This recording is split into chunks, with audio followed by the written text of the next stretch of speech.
근데 담보권 실행 비용 이 부분도 중요합니다. 2022년도에 선고가 됐는데요. 이와 관련된 최초의 판례예요. 그래서 지금 가등기 담보와 관련해서는 좀 최초로 선고된 판례 내용이 많기 때문에 향후 몇 년간은 자주 출제가 될 겁니다. 자, 실행 비용 뭐냐면 이거예요. 실행 통지하려면 목적물의 시가를 평가하는데 주관적으로 평가할 수도 있지만 나름 채권자가 공정하게 한다고 감정평가사를 선임해서 하는 경우가 있어요. 그리고 실행 통지와 별개로 청산 절차를 마치게 된다면 가등기한 본등기 청구를 하고 그 과정에서 비용이 들 겁니다. 그 경우에 그 비용에 대해서 청구를 할 수 있지. 즉 청산금에서 뺄 수 있는지가 쟁점이 됐는데 뭘만 뺄 수 있냐면 교환 가치를 파악하기 위해서 감정평가 비용 등을 실행 비용으로서 청산금에서는 공제할 수 있습니다. 교환 가치를 파악하기 위해서 감정평가 비용은. 그런데 청산한 결과로서 본등기를 마치기 위해 지출한 절차 비용과 취득세 등은 스스로 부담하므로 청산금에서 공제할 수 없습니다. 요걸 구별해서 잘 기억을 하셔야 합니다. 감정평가 비용은 청산금에서 공제할 수 있지만 본등기를 마치기 위해서 지출하는 절차 비용과 법무사 비용과 취득세 비용 등은 스스로 부담한다. 그 얘기는 청산금에서 공제할 수 없다. 구분해서 잘 기억해 주십시오. 시험에 나올 겁니다. 자, 가등기 담보권의 소멸, 피담보채권의 소멸. 자, 설정자는 청산금을 지급받을 때까지는 피담보채권을 변제하고 가등기 말소를 청구할 수 있다. 이게 환수권이에요. 정말 중요한 권리죠. 그렇기 때문에 실행통지 과정에서 채권자가 한 청산금 평가 통지액이 만족되지 않으면 이렇게 하면 돼요. 청산금 지급받을 때까지 말소를 채권 변제하고 그러니까 채무를 지급받아 변제하고 말소를 청구할 수 있어요. 그러나 제한이 있습니다. 채무의 변제기가 경과한 때로부터 10년이 경과하게 되면 그러하지 아니한다. 하지만 변제기가 도래했고 10년이 경과하면 그러하지 않는다는 겁니다. 이게 피담보채권의 소멸. 자, 그 다음에 본등기, 가등기의 본등기를 하게 되면 당연히 가등기 담보권을 소멸할 거고요. 자, 피담보채권, 이 얘기는 다시 한번 정리하게 되면 피담보채권을 소멸하게 되면 이 채권을 담보하는 목적인 담보물권도 소멸한다. 저당권의 부종성과 생각하시면 됩니다. 별도의 등기가 없다 하더라도 말소 등기 없다 하더라도 저당권 소멸한 것처럼 피담보채권이 소멸되면 가등기 담보권도 소멸된다는 얘기입니다. 자, 본등기를 하게 됐다. 그럼 목적을 실현한 거죠. 본등기가 됐다는 얘기는 목적이 실현되거나 아니면 경매에 소멸되게 되면 당연히 가등기 담보권도 소멸된다. 선의 제3자가 소유권을 취득한 경우에도 가등기 담보권은 소멸된다. 그런데 제가 11조 단서의 유추 적용, 11조 단서 유추 적용이 있는데 이 규정은 양도담보의 규정에 되어 있어요. 가등기 담보법에 양도담보와 관련해서 이런 내용이 있어요. 근데 가등기 담보권에 관련해서는 이런 규정이 없어요. 하지만 그런 규정이 없다 하더라도 양도담보에 관한 규정을 가등기 담보권에 관한 경우에도 유추 적용할 수 있다.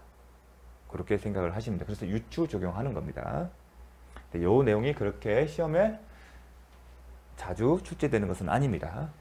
그런데 이런 경우에 가등기 담보권 소멸하는 것은 당연한 내용입니다.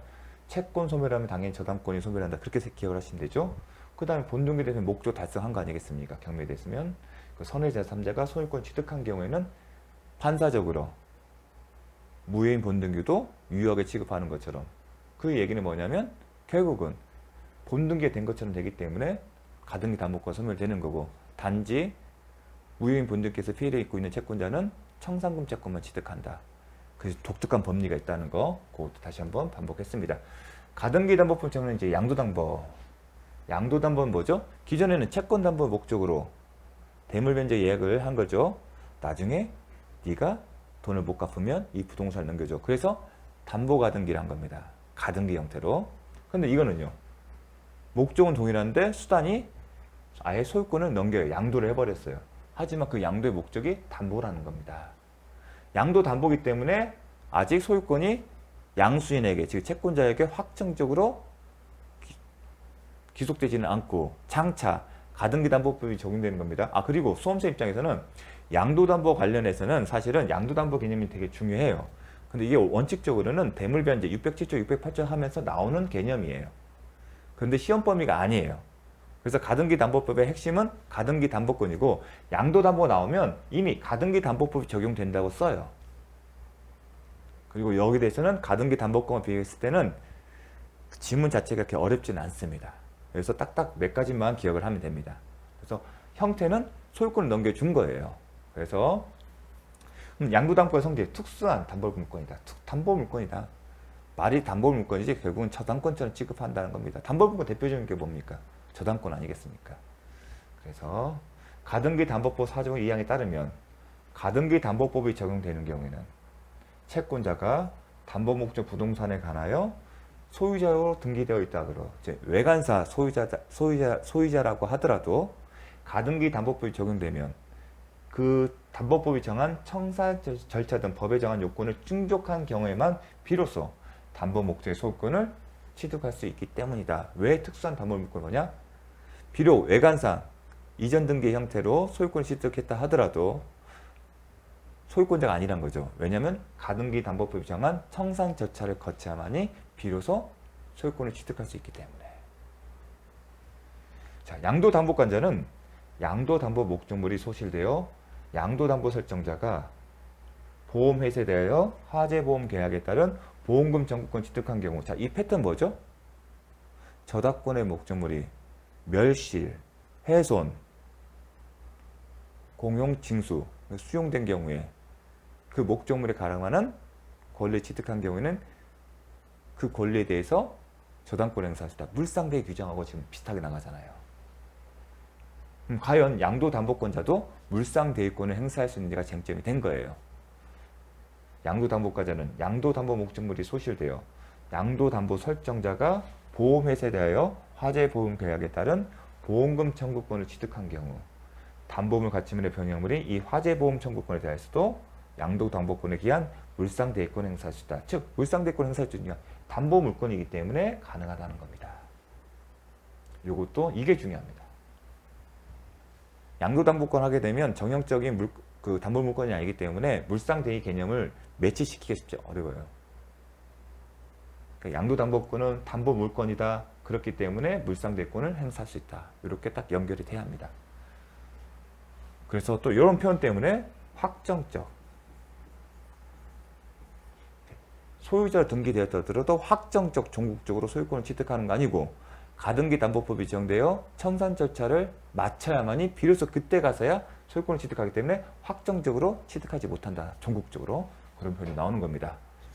자, 그러면 성립하려면 담보권 설정 계약과 이전 등기, 가등기의 담보권에 뜨는 가등기에 대하여만이 양도담보에서는 소유권 이전 등기에 대하여만이 비로소 가등기 담보법이 적용된다. 이 경우도 마찬가지로 이 채권은 금전 소비대차나 준소비대차 계약했던 채권일 거고 대상은 당연히 부동산일 거고요.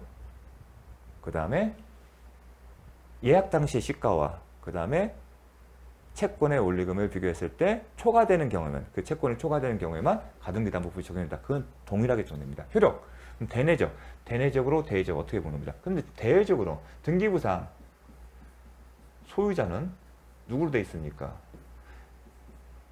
양도 담보권자예요. 외관상으로는. 그러한 경우에 대내적과 대외적으로 나눈 거예요. 외형상 소유자가 양도 담보권자 하더라도 대내적은 여전히 설정자가 소유자다. 왜냐하면 가등기 담보법이 적용되는 양도담보에는 비록 외관상 소유자로 등재되어 있다 하더라도 아직 확정적 종국적 소유권 취득한 건 아니고 언제? 가등기 담보법이 정한 청산 절차에 따라 청산 절차를 마쳐야만이 그때 가서 비로소 소유권을 취득하기 때문에 그 이전까지는 뭐예요? 단순히 특수한 담보물권자들. 그러니까 등기부상 소유자지만 이 사람은 담보물권자다. 이렇게 기억을 하셔야죠. 비록 등기부상 소유자로 등재되어 있지만 담보권자다. 그렇기 때문에 대내적으로 소유권 누구한테 있는 얘기예요? 담보권자 누구기 때문에 설정자가 소유자인 거예요. 등기부상 소유자는 당도 담보권자지만 소유권자로 소유자라고 등재되어 있어도 담보권자에 불과하기 때문에 당연히 설정자가 소유자인 겁니다. 이게 무슨 말일까 싶은 거예요. 근데 그게 양도담보권의 특징입니다. 그리고 그 실질에 맞춰서 정확한 거고요. 그래서 이 대내적 대외적 효력을 할 때 혼동스러운 거예요. 소유자는 그렇게 돼 있는데, 하지만 그 양도담보권은 담보 물권에 불과하기 때문에, 즉 아직 소유권이 넘어가지 않았다는 얘기 때문에 여전히 설정자가 소유자인 거고, 그 사용수익은 담보 목적이기 때문에 교환 가치만 파악하는 거기 때문에, 저당권자도 교환 가치만 파악하기 때문에 점유를 존재하지 않고, 사용수익은 여전히 저당권 설정자인 소유자에게 있잖아요. 마찬가지로 사용수익권도 특별한 사정이 없는 한 설정자인 소유자에게 있는 거예요. 그 내용을 전제로 해서 쓴 겁니다. 다른 특약이 없는 한 설정자가 목적 부동산 임대 권한이 있어요. 왜냐하면 사용수익 권한이 있기 때문에, 사용수익 권한이 있기 때문에 임대 권한도 있는 거예요. 따라서 양도담보권자는 채무자나 이로부터 사용수익 권한을 승계한 자에 대해서는 사용수익을 하지 못한 것의 이유로 임료 상당의 손해배상이나 부당이득 반환 청구할 수 없다. 이 얘기는 뭐냐면, 양도담보권자는 점유를 전제해서 사용수익을 아예 애시당초 생각하지 않아요. 단지 담보물권자이기 때문에 교환가치만 파악한 거고, 이 사람이 손해운운을 하려면 뭐죠? 교환가치가 침해됐을 때만 할 수 있는 거죠. 그러니까 담보물권 썼지만 저당권 생각하세요. 그래서 저당권자한테는 213조에 관한 반환 청구권 행사 못해요. 방해제가 할 수 있지만, 그리고 손해배상 청구는 자신이 파악한 교환가치가 침해됐을 때 손해가 발생하는 거예요. 그런데 채무자나 아니면 이 권한, 사용수익 권한 승계한 자로부터 임대를 하는 것에 대해서는 교환 가치가 침해되지는 않아요. 그 때문에 손해가 발생할 일이 없어요. 손해가 발생할 일이 없기 때문에 손해배상에 불법 행위로 임료 상당의 손해배상이나 부당이득 반환 청구할 수는 없습니다. 누가? 양도담보권자는. 채무자나 이 채무자로부터 사용수익의 권한을 승계한 자에 대해서는 사용수익을 하지 못한 것의 이유로 임료 상당의 손해배상이나 부당이득 반환 청구할 수 없다. 자, 손해배상 청구하려면 손해가 발생하는데 손해가 발생할 여지 없고, 부당이득 반환 청구하려면 이익을 얻고 대신에 양도담보권자 손해가 발생하는데 손해 발생할 일이 없죠. 왜냐하면 이 사람은 사용수익의 권한이 없기 때문에 단지 교환가치만 파악했습니다. 저당권을 생각하십시오. 그렇기 때문에 이 사람이 사용수익과 관련해서 침해될 손해가 없다는 겁니다. 그렇게 시험이 이렇게 나옵니다. 양도담보권자는 설정자로부터 X건물을 임차에 사용하고 있는 병에게 임료 상당의 부당이득 반환을 청구할 수 있다? 못한다. 이렇게 나오면 시험 문제 보면 헷갈려요. 이렇게 해서 설명 듣고 이 지문을 보게 되면 고개 끄덕이지만 상당히 어려운 지문이죠. 왜냐하면 설정자에게 사용수익권이 있고 양도담보권자는 특수한 담보물권자이기 때문에 교환가치만을 파악하는 거, 이 사람 사용수익을 안 해요. 지금 점유를 안 해요. 따라서 점유를 존재한 사용수익이라는 게 없어요. 그러니까 손해받을 일도 없죠. 사용수익권 침해에 따라. 그걸 알아야 하는데 이게 언뜻 안 해요. 그러니까 왜 이렇게 되는지를 계속 생각하면서 암기를 하셔야 돼요. 얼뜻 이해가 되면 못 맞춰요. 되게 어려운 지문이에요. 설명을 드리니까 쉬워 보이지만 정말 어려운 지문이에요. 이거 딱 보는 순간 이 사람은 손해볼 일 없지, 사용수익을 못하니까. 그러니까 제가 교환가치를 파악한다, 저당권자를 생각한다, 그렇게 개념을 생각하는 건 빨리 암기를 하게 한 겁니다. 무탁되는 것보다. 그래, 이 사람은 저당권자 똑같이 취급한다고 했지, 저당권자는 교환가치만 파악하기 때문에 점유를 안 해. 점유를 안 하기 때문에 사용수익도 못해. 따라서 사용수익 침해한 손해라는 거 발생할 수 없어. 이렇게 줄줄줄 나와야 합니다. 자, 되게 중요해요. 시험에 잘 나옵니다. 자, 이것도 시험에 나올 가능성이 높습니다. 2022년에 나왔고 선고가 됐고요. 그 다음에 작년에 출제된 바가 없는데 되게 중요해요. 뭐냐면 이거예요. 채권자가 건물에 대한 양도담보권을 취득했다고 해서 대지 소유자에게 부당이득 반환문을 부담받습니다. 이 표현을 그대로 안 보십시오. 무슨 이야기냐면, 자, 토지가 있고 대지 소유자가 있고요. 갑이라고 할게요. 건물의 소유자가 을이었어요. 그런데 을과 병사의 양도담보권을 설정 계약을 했고 이전 등기했어요. 자, 이렇게 넘어가요. 그러면 여기서는 갑이고 건물은 병으로 갔어요. 근데 이 사람이 뭐다? 양도담보권이에요. 외관상 형식은 이전 등기겠죠. 하지만 실질은 양도담보권이에요. 알고 보니까. 그래서 채권자는, 잠시만요. 하나만 다시 볼게요. 자, 채권자가 병이 양도담보권 취득했어요. 근데 여기서 뭐냐면 토지 소유자와 건물 소유자가 다르죠. 그러면 우리가 생각할 수 있는 게 저무자 상태로서 사용권이 없으면 철거를 청구할 수 있고 또 뭐라 할 수 있죠? 건물이 이 토지를 불법 점유하게 되면 손해배상이나 부당이득 반환 청구를 할 수 있어요. 그렇죠? 그런데 모든 출발점 뭐죠? 이 토지 소유자 입장에서는 누구 상대로? 점유자를 상대로 해야죠. 자, 213조나 214조를 생각을 할 때 우리는 소유자는 갑은 누구를 상대로? 대지의 점유자를 상대로 액션을 취하는 거죠. 그렇죠? 근데 대지의 소유자는 큰 쟁점이 없죠. 명확하니까. 근데 대지의 점유자는 뭐예요? 건물이 있을 때 대지의 토지에 건물이 있을 때면 대지 점유 누가 부른다? 건물의 소유자를 보는 거죠. 건물의 소유자가 대지의 점유자를 봅니다. 2단계에서는 당연히 소유자 을이 건물의 소유자겠고 이 사람이 대지의 점유자이기 때문에 이자를 상대로 해서 반환 청구를 행사하거나 건물 채권 반환 청구를 행사하거나 아니면 토지 점유에 따른 부당이득 반환 청구를 할 수 있어요. 그런데 2단계에서는요. 외관상은 이전 등기 때문에 이 사람이 소유자처럼 보여요. 그러니까 갑이 병을 상대로 했겠죠. 그런데 이 사람이 나는 내가 이전 등기 받은 이유는 양도담보권이다 주장을 했고 그게 맞아요. 그럼 이 사람이 양도담보권자가 밝혀졌어요. 그러면 과연 이 사람이 이 건물의 소유자입니까? 건물 소유자가 아니죠.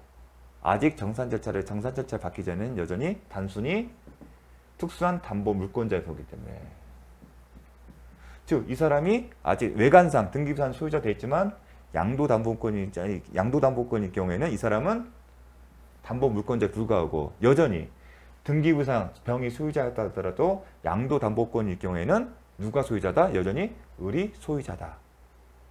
따라서 건물의 소유자인 을이 대지를 점유하고 있기 때문에 갑은 병이 아니라 을을 상대로 부당이득 반환 청구를 한다. 그런 얘기입니다. 그럼 그 포인트를 이해하는 포인트는 양도담보권일 경우에는 그 성격은 담보물권이다. 이 사람이 청산 절차를 거쳐서 취득하기 전까지는 소유권자가 아니라는 얘기입니다.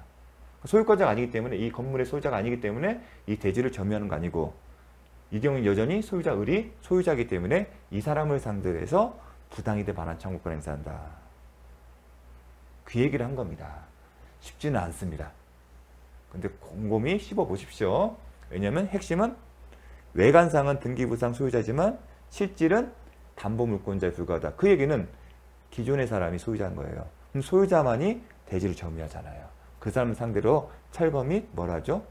반환 청구를 하고 더불어 임료상당의 부당이익이나 손해배상 청구를 할 수 있는 겁니다. 그 얘기를 합니다. 채권자가 건물에 대해 양도담보권을 취득했다고 해서 즉 외형상 소유권 이전 등기가 되어 있다고 하더라도 그 대지 소유자에게 부당이득 반환 의무를 받습니다. 왜냐하면 여전히 설정자가 사용수익을 받는다. 그 얘기는 뭐냐요?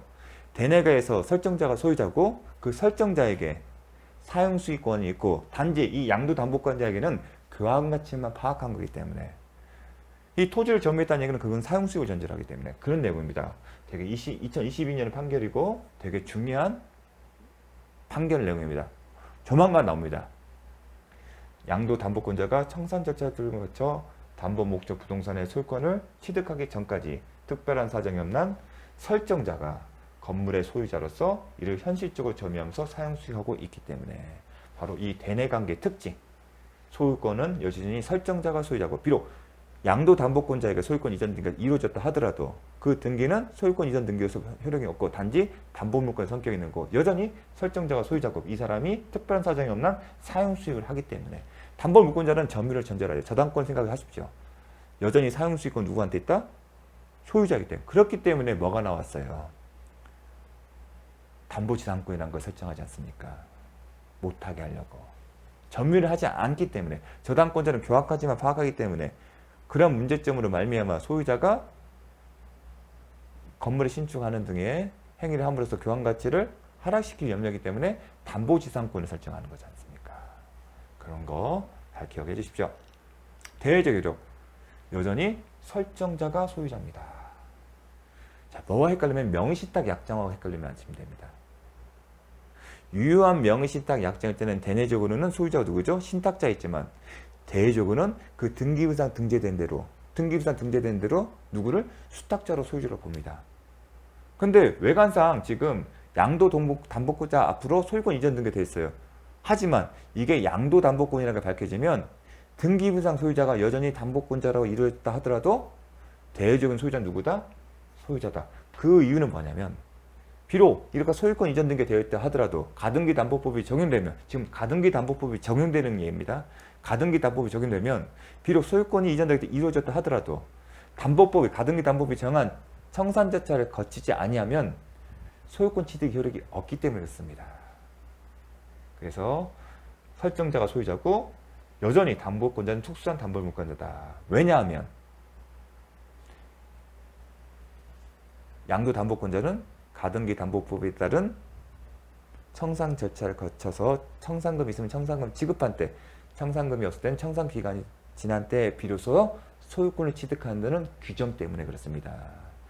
그러니까 등기되어 있다 하더라도 물권변동 효력이 발생하지 않는다. 가등기 담보법이 정한 절차를 거칠 때 비로소 할 수 있다. 그 규정 때문에 그렇습니다. 양도담보권자는 설정, 요 질문도 잘 나옵니다. 말장난 같아요. 볼게요. 설정자로부터 건물을 임차하여 사용 중인 임차인에게, 포인트는 소유권에 기하여, 소유자가 아니잖아요. 소유자가 아니기 때문에 소유물 반환을 청구할 수가 없는 겁니다. 소유권에 기한 반환 청구를 할 수 있다. 그 문제다. 그럼 이 사람이 소유자였는데 양도담보권자는 제3자를 상대했을 때 대내적 관계뿐만 아니라 제대야적 관계에서도 여전히 설정자가 소유자고 양도담보권자는 소유자가 아니기 때문에 소유권에 기한 반환 청구를 할 수 없어요. 그런데 양도담보권자는 담보권 실행으로서 설정자부터 임차의 X건물을 점유하고 있는 병에게 인도는 청구할 수 있습니다. 담보권 실행으로는 할 수는 있어요. 이게 말장난 같은데, 왜냐면 담보권 실행 얘기는 뭐냐면 청산 절차가 끝나고 청산금을 지급하면 그때 소유권 취득하기 때문에. 그래서 포인트는 담보권 실행이냐 아니면 소유권에 기한 거냐에 따라 답이 틀리다는 거. 시험에 내기 좋겠죠. 그러니까 말장난 같다는 얘기가 하나는 소유권에 기하여 하나는 담보권 실행으로서. 왜냐하면 담보권 실행을 얘기했다는 얘기는, 담보권 실행했다는 얘기는 이제 청산 절차를 끝나고 청산 기간 도과되면 청산금 지급되면 뭘 할 수 있어요? 이전 등기 돼 있기 때문에 뭘 할 수 있어요? 인도 청구할 수 있잖아요. 기본적으로 담보물권 성격이기 때문에 교환가치납하고 있어요. 그 얘기는 점유를 하지 않고 있었다는 얘기예요. 하지만 담보권을 실행해서 소유권을 취득하면 그때 가서는 인도 청구를 할 수 있거든요. 그 차원에서 인도 청구권을 담보권 실행으로서 인도 청구를 할 수 있다는 겁니다. 근데 임차인은 대항력이 있냐 없냐가 다른 문제고요. 인도 청구할 수 있고 임차인이 대항력이 있으면 딱 떠오르면 되죠. 민법상 임대차 계약에서 는 대항력 갖추는 방법은 두 가지밖에 없어요. 등기를 하거나 아니면 건물소유 모집 토지지 임대차에서 건물에 등기를 한 경우, 이게 주택이냐 아니면 상가 건물 임대차 보면 대항력의 문제, 그럼 별개의 문제예요. 그렇게 나가는 겁니다. 그래서 소유권에 기한 건지 아니면 담보권 실행인지, 가등기에 대한 본등기 청구할 때 청산 절차가 끝나고 청산 기간이 끝나면 청산금이 없으면 어떻게 되었어요? 본등기를 청구할 수 있고, 만약 청산금이 있으면 청산금을 지급할 채무와 본등기미 또 하나가 있었잖아요. 인도 오면 동시행 관계에 있다. 그때도 담보권 실행해서 이전 청구하자. 점유물의 명도를, 인도를 요구하지 않습니까? 마찬가지로 점유물 인도 요구합니다. 왜냐하면 담보권의 경우는 교환가치 파기 때문에 아직 점유를 하지 않고 있기 때문에. 자, 아마 읽으면서 공부하면서 이게 뭘까 싶기 때문에 그 차이점을, 그 구체적인 의미를 설명드린 겁니다. 교환가치 파악하고 담보물권은 교환가치만 파악한다. 따라서 점유를 존재하는 사용식은 특별한 사정만 하지 않습니다. 여전히 설정자가 한다. 따라서 인도 청구가 필요한 거죠. 그렇게 이해합니다. 양도담보권의 실행. 자, 잠시 쉬었다 하도록 하겠습니다.